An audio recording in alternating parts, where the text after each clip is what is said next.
So, welcome to today's podcast, and I'm joined by someone who I rate very, very highly and always love talking to. It's Holly Starks. Holly, thank you very much for coming on. Yeah, you're just, as I say to the audience, if anyone doesn't know who Holly is, she is one of the baddest asses out there in terms of stuff that she tries, and I mean that with the utmost respect. You know, she's just crazy in terms of that creative mind and just trying out crazy stuff. So, Holly, hopefully that's not offensive to you, but it really is. Some of the stuff I've heard that you've done in the past, and some of the talks I've seen you do, and stuff like that. It's been a wild journey on some of the stuff that you've done. One of my favourite ones actually about you was the time where you were in Chiang Mai talking. Now, I'm not entirely sure of the figures here, because it always, you know what it's like when you tell a story, that bits get added on and numbers change, but you literally flew out after Chiang Mai, after delivering a speech on something, and by the time you landed back home, all your YouTube shit was all closed. Oh yeah. I had like a million, or let me see, I had 3.5 million videos online, and I talked about it, and I got on the flight, and by the time I was home, like everything was gone. I lost 3.5 million videos, like 100,000 Twitter accounts, I don't know how many thousands of Tumblrs and bloggers and everything like that. Totally lost everything. Disgusting. So, just before we go into some of the stuff that you're currently up to, Holly, what would you consider yourself as? Like, you know, an SEO, a YouTuber? You know, what would you say you are? I'm definitely not like a SEO expert. A lot of people will claim me as like a SEO expert, or like an SEO guru, and I really don't actually know a heck of a lot about SEO. I know how to manipulate Google, and I know how to manipulate YouTube and like the rankings. I don't know anything about web design. I don't do anything with WordPress. Generally, it's like HTML. It's hijacking properties that are and high authority. And of course, I'm a huge video person, but I definitely don't say that I'm an expert or a guru by any means, because I'm always like wanting to learn things. So I'm more of a person who, like I'll build things and I'll see if I can break Google essentially, and see if I can break YouTube. And that's kind of what my whole business is around, is building something that's extremely powerful and see how much I can get away with. And then when it gets hit, because it will get hit, then I just move on to something else. So I just find the holes. That's pretty much what I enjoy doing, but it's not at all a SEO expert. I, in my own opinion, don't think that I know very much about SEO. Yeah, no, I was always curious to ask you that, because you do sit, you know, not exactly doing exactly what I would consider SEO either, but it's along the lines of stuff that I like, though. As I say, your current setup, which I've seen just this morning, was the phones that you've got in the background, which you've got there must be 100 phones there, something like that. Yeah. So I want to talk to you first of all about those phones and what the hell it is you're doing, because we've got quite a lot of mutual friends, and you know, I've heard numerous stories of you were just going about and you created this traffic jam with all these phones and all of that kind of stuff, but no one quite knows. Well, from the gathering I've got, no one actually knows what you're trying to test or what you're trying to achieve by doing this. So, what is it you're trying to do there? Yeah, so I mean, the reason why I did the test is because there was this guy who got a lot of publicity about walking around with 99 cell phones and a little red wagon, and he created a traffic jam for several hours by just walking it around, which was like in itself, I thought it was cool, but I was like, why didn't you do 100 phones? Or why didn't you do 30 phones? Why did you have to do 99? And did those phones have different Sims cards, and if they did have different Sims cards, did you use a huge selection of like providers? And then were you tithering? So it was a cool experiment, but it didn't give me all the information that I wanted to know. So I was like, you know, I go around and do a lot of presentations and speak, and I was getting I had one coming up, and I really didn't want to talk about YouTube again, because in YouTube world it doesn't change very much, and I just wanted something else to speak about. So I thought, well, maybe I will do the phone experiment and see what kind of test I can come up with. So I did the traffic jam, and that test, like, oh my God, in 2 minutes, I had a traffic jam around my whole house and there was no traffic, right? And then I did stuff with GMB. So we did stuff like GMB reviews, like Yelp reviews, GMB proximity, like seeing if I can change the proximity map, like the business ranking, if I can move that in and out of the central location of where it was ranking. And then like Google Maps, we've done stuff with podcasting. So I wanted to see if I could get podcasting trending for like iTunes, for Apple, for Spotify, and I think it was BuzzFeed was the other one. And then like the Android properties, I wanted to see how like Apple itself is different from Google, which is different from Android. So I wanted to see which platform was like the smartest, and who really had the best allegory, as we say, with the mobile network. So I could see, you know, like with the traffic jam, that Google was the stupidest, because they immediately had a traffic jam on Google Maps within 2 minutes. Apple Maps took about 5 minutes, so it was a little bit smarter, but Android phones took at least 15 minutes before they even seen the traffic jam. So they sort of knew that there was 100 phones sitting on top of each other. So I wanted to see kind of that test. I wanted to see how the tithering worked, if I could tether 100 phones to one cell phone tower, basically, and see if Google seen 100 phones. I wanted to do stuff with Wi-Fi, you know, like have 100 phones connected to Wi-Fi and do all of the brand searches and all of the keyword searches. Would that matter versus having 100 phones on 100 different IPs, which it actually didn't matter. We found out doing 100 searches on one Wi-Fi moved the ranks. When everyone says you have to have all these searches from all these different IPs, it didn't matter at all to Google. So it was just a bunch of searches that are a bunch of like tasks that I wanted to kind of like take a hold of. And I have a total of 100 iPhones and about 130 Androids right now. Bloody hell. And look, you see, when you're doing these tests, are you literally standing outside going through these 100 phones manually, you know, doing the brand search, or have you got some other thing that plugs in? So the iPhones, you're not allowed to do anything like remote access. So that was kind of like, I didn't know that. And the 4S's are so much different than the 6S's. Like the 4S phone is this big, right? The 6S phone is like a little bit bigger. And so like little tiny, it was just terrible. I can't even tell you how terrible it was. But yeah, I literally go to each phone. I type in the search or the brand, click on the My Maps, find them, click on driving directions, then set it down, pick up the next phone and do it. So it takes about, to go through 100 iPhones, it takes roughly 2 hours to get everything in there. Then you drive there.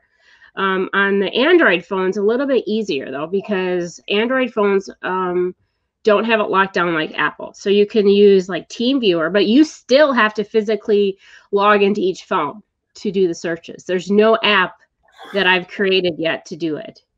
But I'm assuming that you're going to create an app or do something. You've got to be able to automate that shit in some way, because that is. Yeah, I want to create it, but see, I was like, okay, so like I'm already in like on the iPhone network, I'm in 12,000. On the Android network, I'm in at about like 4,000. And to get an app created for the Androids, it was going to be like another $5,000. And I'm like, I have to have proof first that it'll work the way that I want it to work across the whole platform. And then once I know it'll work across the whole platform, then I'll have it built. But I didn't want to build it until I knew like that we could concrete say we can spoof our a location like Pokemon Go basically spoofs it, so we're spoofing it. And then what kind of app I had to have, like I had to have a really good developer because they're using the same type of stuff with like Pokemon Go. It can't go with like a regular developer, so they're a lot more expensive. I just haven't like gotten that far yet. Yeah, no, I think it'll be interesting, and obviously I'm following the journey and trying to pick up bits and pieces of what the hell you were doing. But how did you find it was working with the proximity stuff with GMBs? Were you able to manipulate that stuff quite easily with that amount of phones?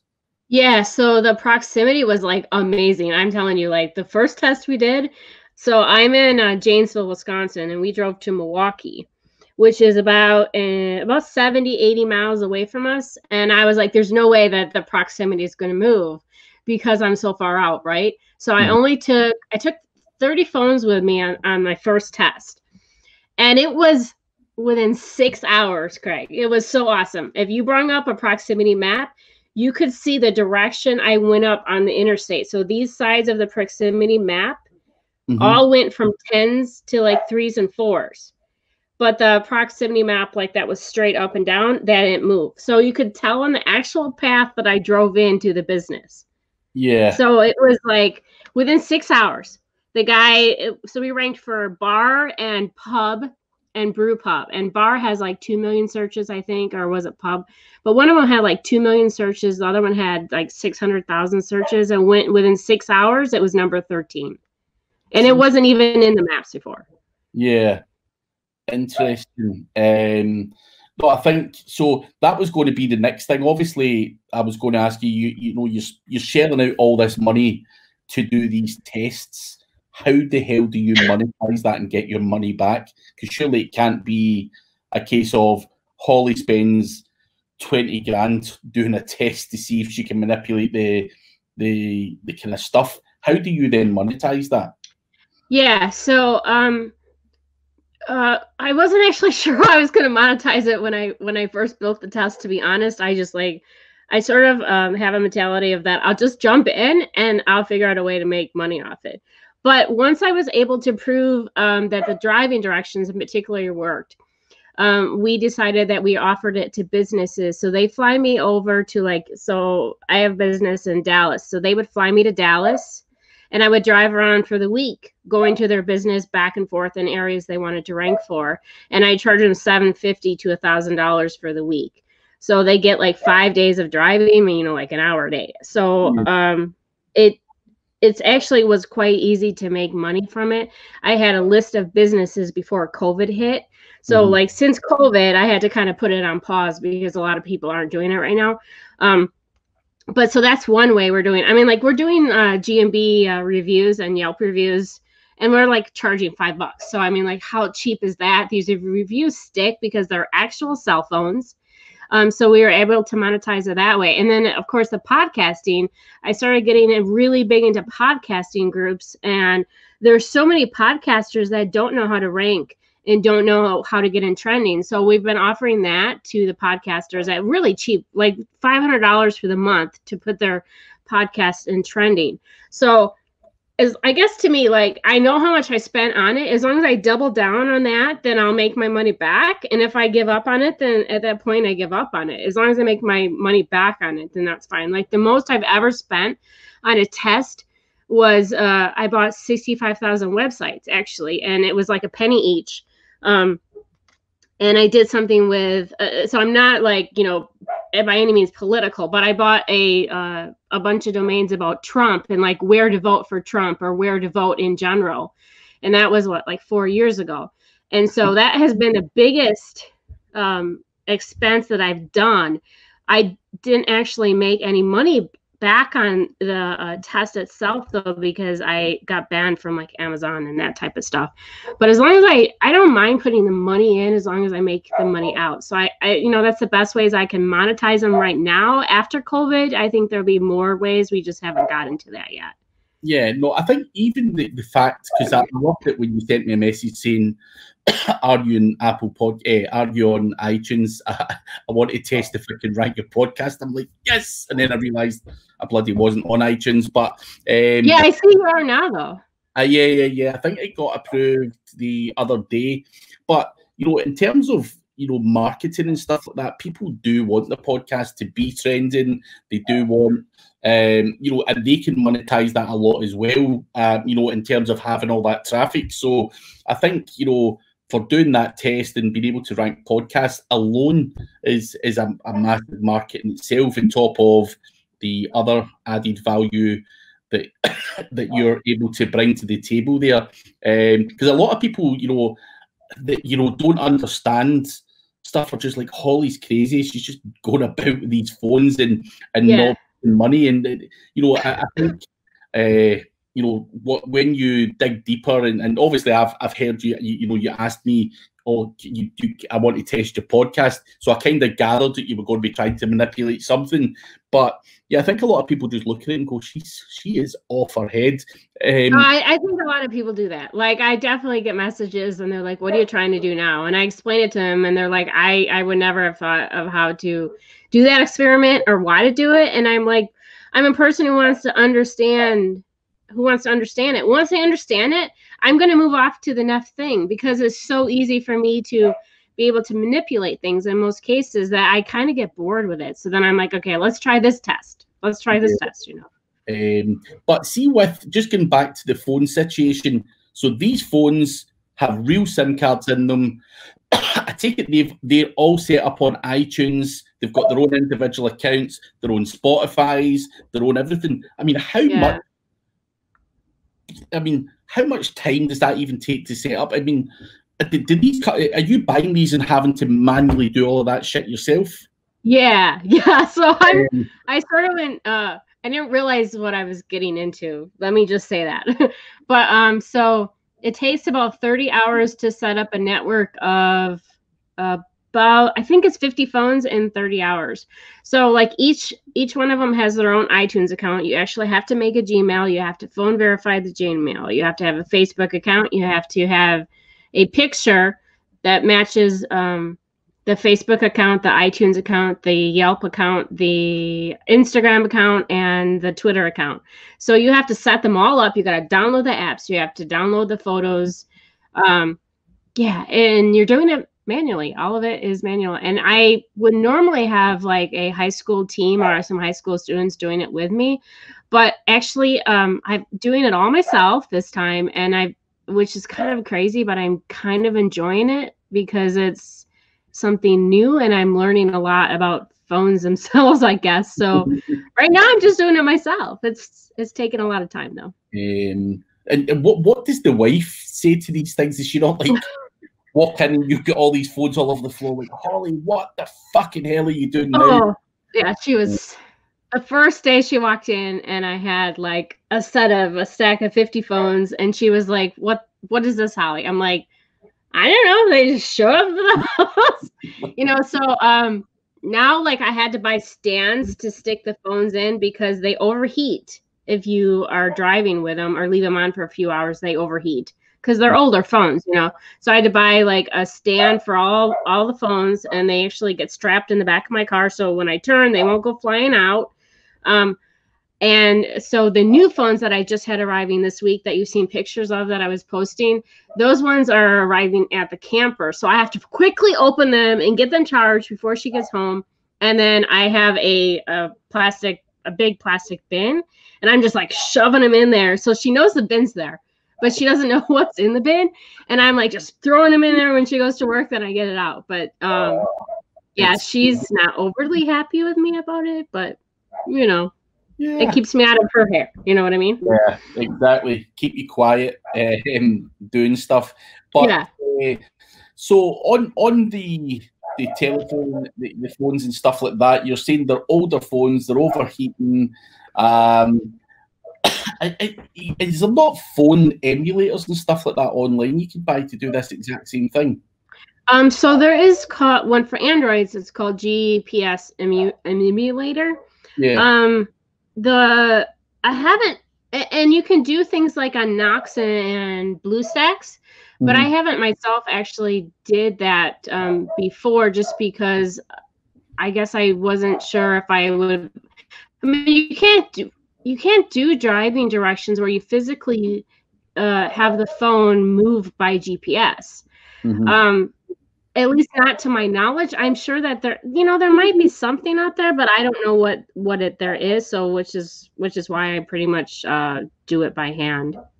And I've got one last question on this phone situation, and then we'll move on. I'm not sure if I imagined this, but did you take all of those phones in an airplane one time?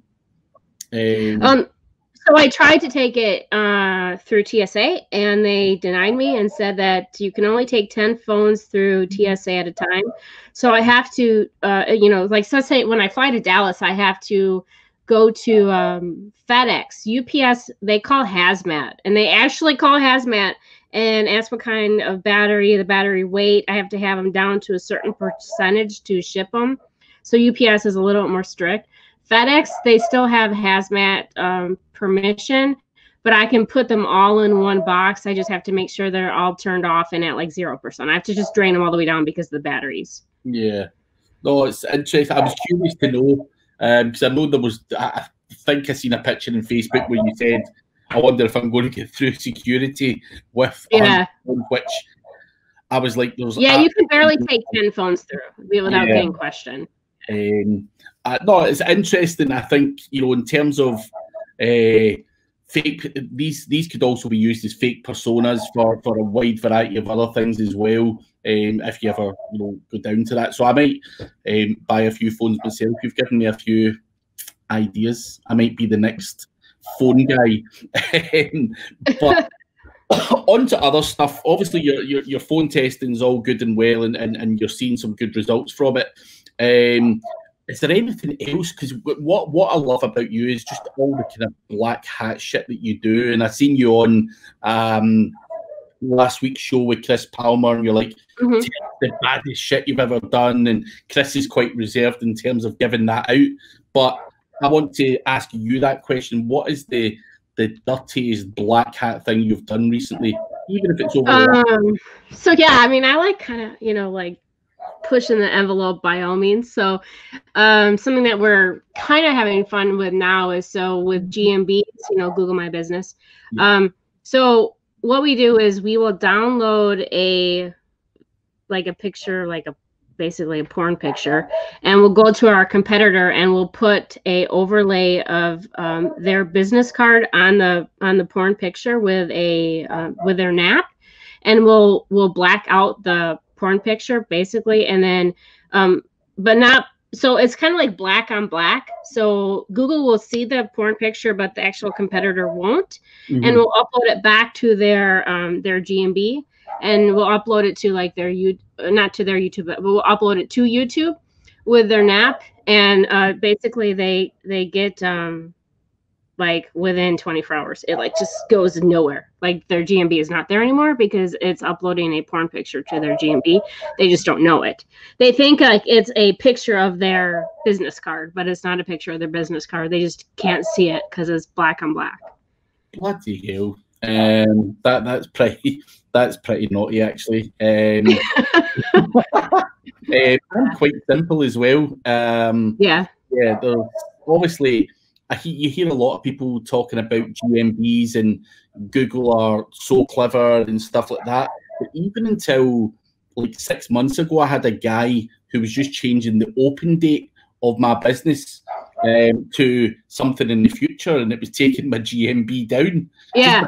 Suggest an edit, and I'm like, fuck, why? How are Google, how are they so dumb? Why are they allowing us to be able to do this shit? So I mean, yeah, that's a problem. If Google is gonna like let me edit my competitors like hours and let me edit their website and upload photos, then I'm gonna use that to my advantage. So if they don't want me to do it, honestly, they're just gonna have to close it, because all it takes is like 10 local guys editing someone's website or someone's hours to make it change. Yeah. And I'm not saying that you should go and attack your businesses that are your competitors, but sometimes you have a dirty niche. If you're in loans, it's a dirty niche. You're in something with casinos, it's a dirty niche. So you have to do what you have to do sometimes, because they're probably doing stuff back to you, honestly. Yeah. You're just not. So a lot of times we're just testing it. We're testing it to see if the theory would work. If it works, okay, we just put it in this column, and when someone gets nasty to me, then at least I know what to do, you know? Yeah, no one ever get nasty with Holly. Yeah, no, I mean, like, very few, like, and they've learned not to do it again. So it's not quite a neat trick, that, and obviously still clearly works. Is there any other cool bad things that you can share with the audience? Like, just wee things like that, I think, are always good. Not necessarily GMB. Is there any other kind of dodgy things you've seen? Maybe so I don't think that they're dodgy, but like if we want to talk about CTR and manipulation with like websites, reputation management, YouTube, you know, even like with the podcasting.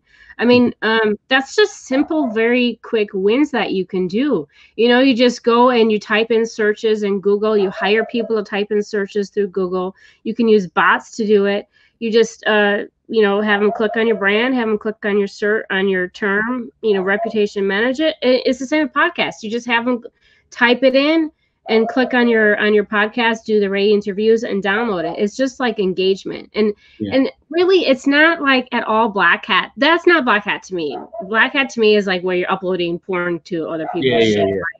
But this is like actual engagement. It's giving Google what it wants. It's giving YouTube what it wants. It wants engagements. It wants the likes. It wants someone to watch the view or to watch the video. It wants someone to stay on that website for 10 minutes. So we're giving Google what they want.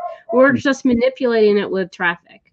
Yeah. And do you find that, you know, obviously with YouTube engagement and obviously watching the full video and maybe scrolling back and doing all sorts of stuff to show that you've actually watched the video, is it the same on podcasts where it's not just a case of downloading it? Is it all about the kind of listen to time as well, or does that not even have an impact when it comes to podcasts? So with podcasts, the reasons you rank is because of downloads. So the ratings and the reviews and followers and stuff like that, it does not matter. That's kind of like a pat on your back, right? Yeah. I got like, you know, 10 reviews. You feel proud about that, but that's not why you rank. So if you want to be in trending, the big guys are paying for downloads. I mean, obviously they only, you know, brand new people are in there and they have thousands of downloads. And so you rank because of downloads. So I don't know if that answers your question or not. Yeah, no, I'm just, because obviously I've got a podcast and I want it to rank in the same way as I've got a YouTube channel, and I'm playing about with trying to get engagement on YouTube, and you know, even with this particular show, what I'll probably do tomorrow is premiere this video so that it's got engagement and stuff like that as well, whilst I'll also send it to my email list and you know, try and get a whole bunch of engagement on it. And you know, I think that obviously that works in terms of ranking for YouTube, but I've not played about with the podcasting enough to know what works and what doesn't on the podcast, which is why I'm probably going to try maybe get some phones and be able to do a couple of bits and bobs on there. Or if I can find a good vendor just to buy the downloads, it might just be easier. Yeah, and you know what? You don't need that many downloads a day. I mean, you just need 10 downloads a day and then have them download all of your episodes.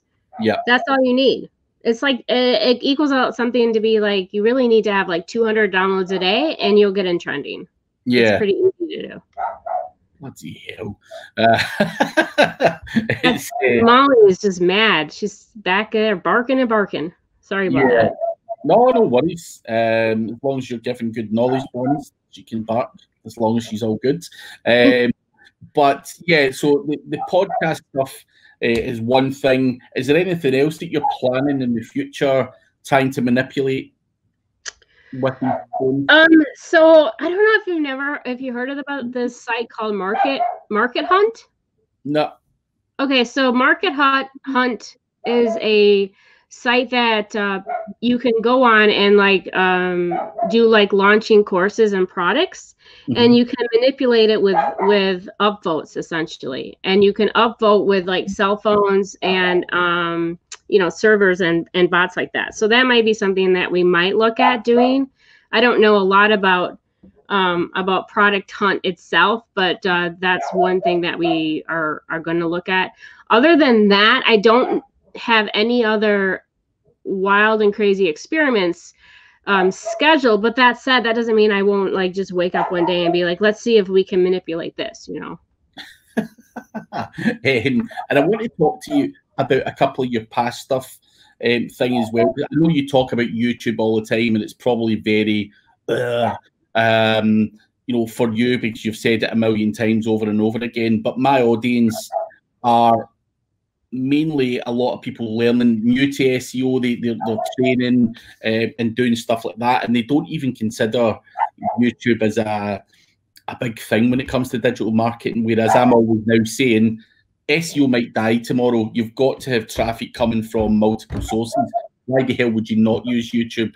You know, why would you not try and manipulate, you know, engagement and everything else to get good rankings on here? It's crazy not to. What are your key things for, you know, obviously you've got millions of videos out there. What are the kind of key tips for YouTube SEO if someone's starting? How do you, is there any tricks to get subscribers? Is there any kind of tools that can help us get the kind of click-through rate and engagement? I know you've mentioned micro workers before and it's some stuff like that, but just a bit of a guide on what worked really well for you on YouTube. Yeah, so I mean, generally the YouTube is like pretty like simple, easy to rank at. Like you gotta have the title as your main keywords, or your NAP if you're doing Google My Business. Your description, you have a couple paragraphs, and then you have a list of keywords. You keyword stuff it. The most important is your tags. I always use 7 tags. You never do more than 7 tags. You don't do 4. You don't do 20. You always do 7, and it has to be narrow. Like, so you have one video, let's say, about how to rank in Janesville, Wisconsin for plumbing or something like that. So that video has to be very narrow to, the keywords have to be narrow to plumbing. Then the next video you can have about carpet cleaning or something like that. They can't have like the same tags can't be in the same video because it's going to confuse YouTube. Yeah. So really it's just title, description, tags, and then you send the CTR and engagement. It's simple. At the end of the day, it takes 5 minutes to create your video, and then it's just sending the engagements. And you can order engagements with micro workers. You can do it through MTurk. You can do it on Facebook. You can do it through Craigslist. You know, you don't have to go crazy like me and get phones to do it. Yeah, I think that's way over and above. But yeah, I think the engagement thing for me, as I say, I think I've got a number of different ways to get that engagement, and it's working well. I'm quite interested on the 7 tags thing, because on the tags I use vidIQ. And before I say this, I'm not an expert in YouTube SEO for anyone listening, but I was just filling out the tags for as much as I possibly could, up to the 500 characters, which I will now revise and change that up, because everyone's got these weird quirks, and obviously someone like yourself who's done that sheer volume clearly knows the kind of key figure. So I was curious to pick your brain on that. Yeah, I mean, like, some people will say that the tags don't really have as much of a difference because we're sending engagements. But I mean, I've been doing YouTube since 2014, and I've done it. Definitely have tested when I have had 9 tags. I've tested only having 1 or 2 tags. I've tested not having any tags, and it just seems to do the best when I have 7. So that's why I always use 7. You know, I won't argue with anyone if they want to use more or less. I just know, like, when I am in my coaching students, whenever I talk about it, whenever I give advice, I always say, change your tags to 7. So yeah, but it might make sense in terms of, you know, diluting the impact. Like the title tag on a page for SEO can only be 60 characters. You could potentially have 260 if you want, but you're going to dilute the impact. It might be the same kind of thing Yeah. with YouTube. So it's certainly something that I will for sure try. But something else you mentioned on there as well. Were you making videos for GMBs, like putting the nap in there and stuff like that? Can you say that again? Sorry, Molly was. So you mentioned that you were doing YouTube videos for GMBs.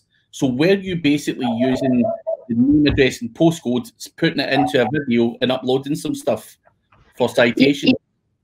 Yeah, so for like the citations, we were uploading, you just upload your YouTube video, you got to add in the location tab in there.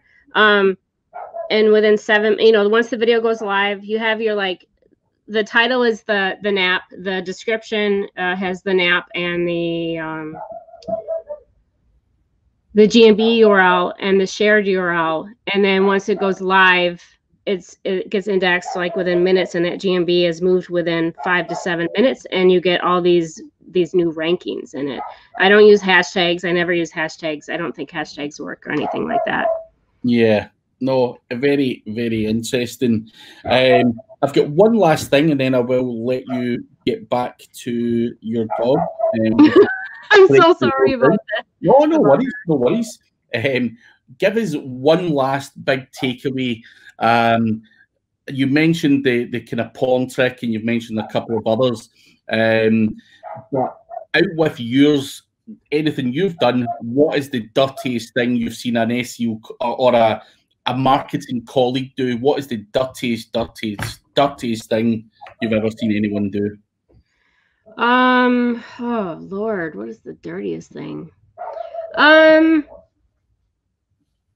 I think the dirtiest thing that you can do, that I took a training because I wanted to understand how they were doing it, is the injections that you do with websites. Mm-hmm. I think that's quite dirty, because you can inject code into someone's website and change all their content, and add links and stuff. But to go one step further with that, something that I did, which was not, it wasn't like by any means injections, but like if someone lets me do a blog post on their blogs, I can add in a Java redirect. And if someone doesn't read what I'm posting or doesn't check the actual code, that Java redirect will get posted. So anyone going to that person's blog is actually redirected immediately to wherever I want it to go.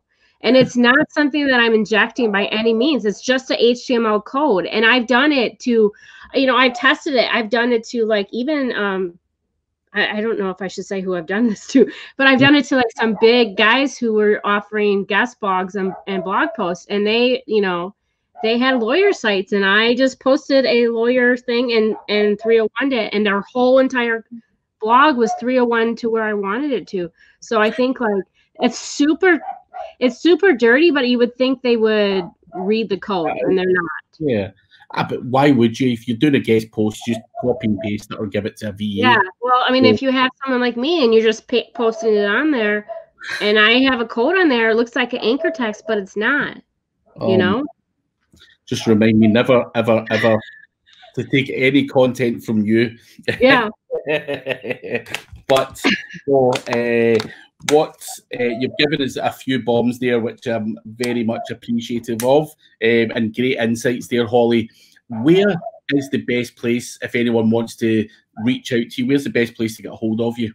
Yeah, so you can follow me on YouTube if you want. Look under Holly Starks. Otherwise, I am on Facebook under Holly Starks. The same thing, pretty much. I'm not on Twitter. Like, I have an IG account, but I don't post there. I'm not on LinkedIn. It's pretty much like Facebook and YouTube.